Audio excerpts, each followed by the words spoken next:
ओम शांति। सुनते हैं 19 दिसंबर 79 के अव्यक्त बाप दादा के मधुर महावाक्य। आज की अव्यक्त वाणी का टाइटल है सहज याद का साधन, स्वयं को खुदाई खिदमतगार समझो। आज की अव्यक्त मुरली में बाबा ने खुदाई खिदमतगार का अर्थ क्या है, साथ साथ पत्ते पत्ते को भगवान हिलाता है, इसका रहस्य क्या है, और बाबा ने भारीपन समाप्त करने के लिए कौन कौन सा मिक्स करना बंद करना है। लास्टली बाबा ने तख्त से नीचे क्यों उतर जाते हो। तो आइए सुनते हैं 19 दिसंबर 79 की मुरली, सहज याद का साधन, स्वयं को खुदाई खिदमतगार समझो। बाप दादा आज अपने सहयोगी व सहयोगी बच्चों को, जिनका नाम ही है खुदाई खिदमतगार, ऐसे बच्चों को देख सदा हर्षित होते हैं। खुदाई खिदमतगार अर्थात, अब सुनो उसका अर्थ क्या है। खुदाई खिदमतगार अर्थात जो खुदा व बाप ने खिदमत अर्थात सेवा दी है, उसी सेवा में सदा तत्पर रहने वाले बच्चों को यह भी विशेष नशा होना चाहिए कि हम सभी को खुदा ने जो खिदमत दी है, हम उसी सेवा में लगे हुए हैं। कर्म करते हुए जिसने कार्य दिया है उसको कभी भूला नहीं जाता। चाहे स्थूल कर्तव्य भी करने हो, लेकिन यह कर्मणा सेवा भी खुदाई खिदमत है। डायरेक्ट बाप डायरेक्शन दिए हैं, तो कर्मणा सेवा में भी ये स्मृति रहे कि बाप के डायरेक्शन के अनुसार कर रहे हैं, तो कभी भी बाप को भूल नहीं सकेंगे। जैसे कोई विशेष आत्मा से कोई विशेष कार्य मिलता है, जैसे आजकल का प्रेसिडेंट अगर किसी को कहे कि तुम्हें यह कार्य करना है, तो वह व्यक्ति उस कार्य को करते हुए प्रेसिडेंट को कभी नहीं भूलेगा। सहज और स्वतः ही उसकी याद रहेगी। ना चाहते हुए भी सामने वही आता रहेगा। ऐसे आप सबको यह कार्य ऊंचे ते ऊंचे बाप ने दिया, कार्य करते हुए देने वाले को भूल कैसे सकेंगे। तो सहज याद का साधन है सदा स्वयं को खुदाई खिदमतगार समझो। अब जो ये गायन है उसका रहस्य, पत्ते पत्ते को भगवान हिलाता है, इस गायन का रहस्य क्या है। भक्ति मार्ग में बिना समझ के भी कहावत है और उनकी मान्यता भी है, अगर पत्ता भी हिल रहा है तो उस पत्ते को हिलाने वाला भी बाप है। लेकिन इस रहस्य को आप जानते हो कि उन पत्तों को बाप नहीं हिलाता, लेकिन ड्रामानुसार ये सब चल रहा है। यह गायन कोई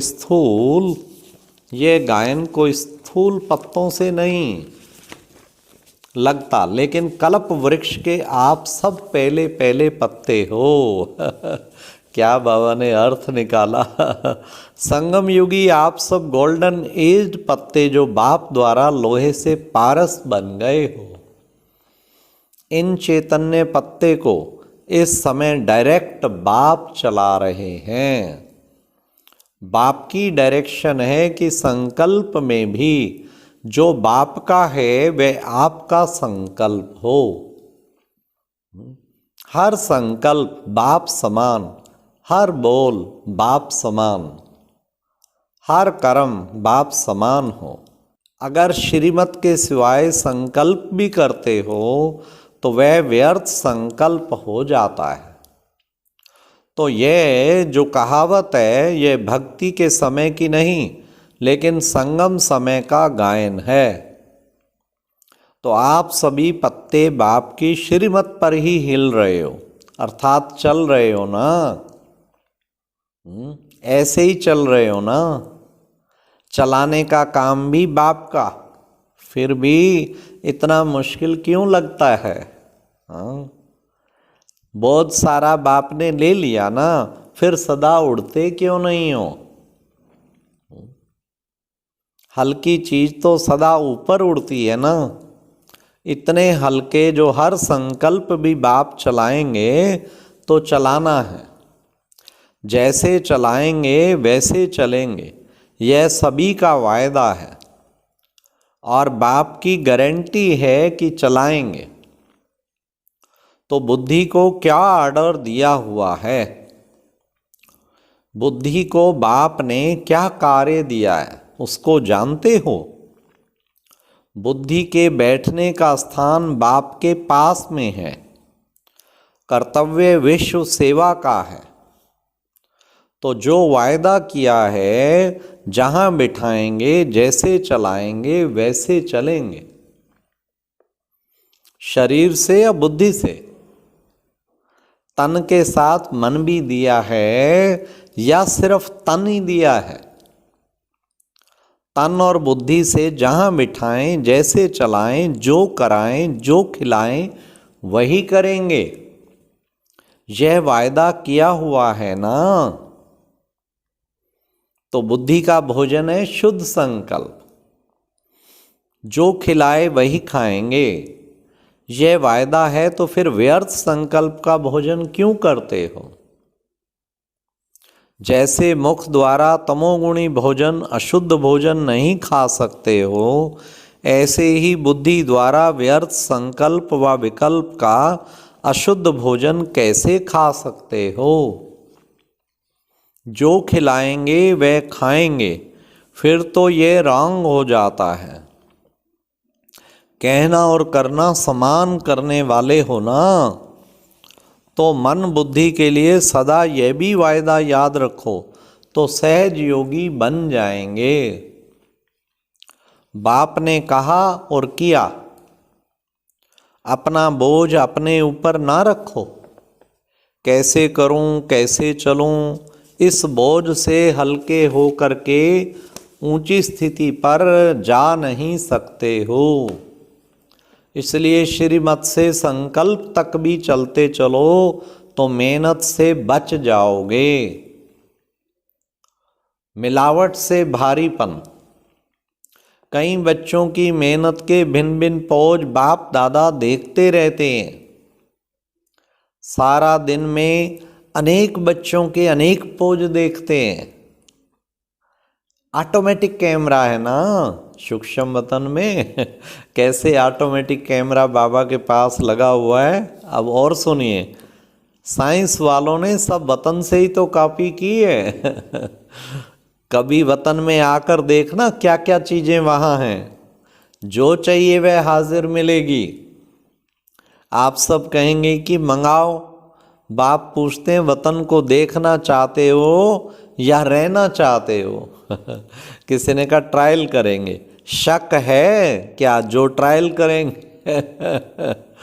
आप सबको बुलाने के लिए ही तो ब्रह्मा बाप रुके हुए हैं, तो क्यों नहीं संपन्न बन जाते हो?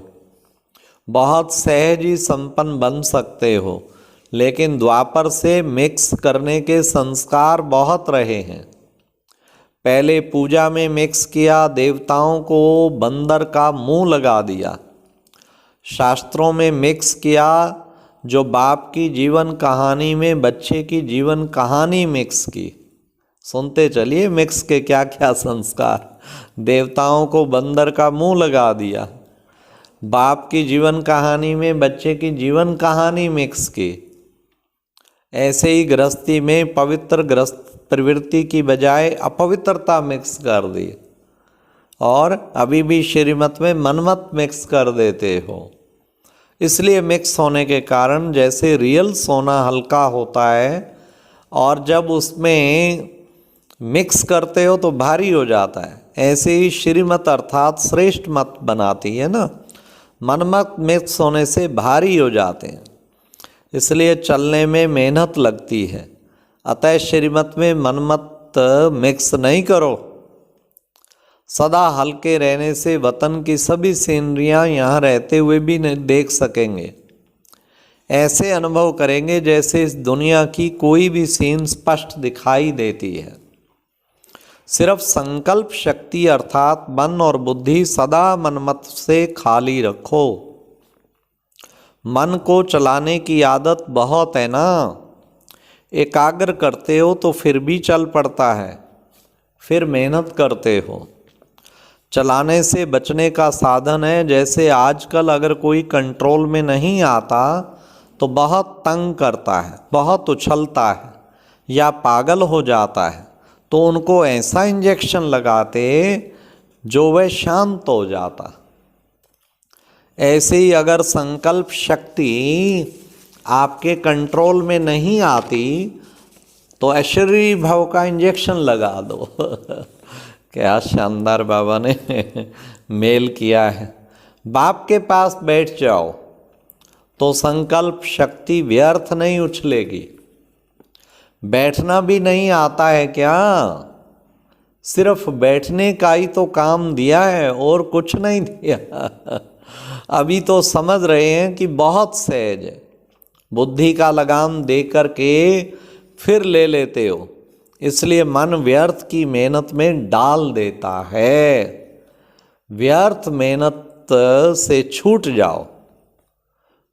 बाप को बच्चों की मेहनत देख तरस तो पड़ेगा ना। साहिब बीबी गुलाम, अब इसके बारे भी सुनिए। बाप कहते हैं हर बच्चा बाप के साथ तख्त पर आराम से बैठ जाओ।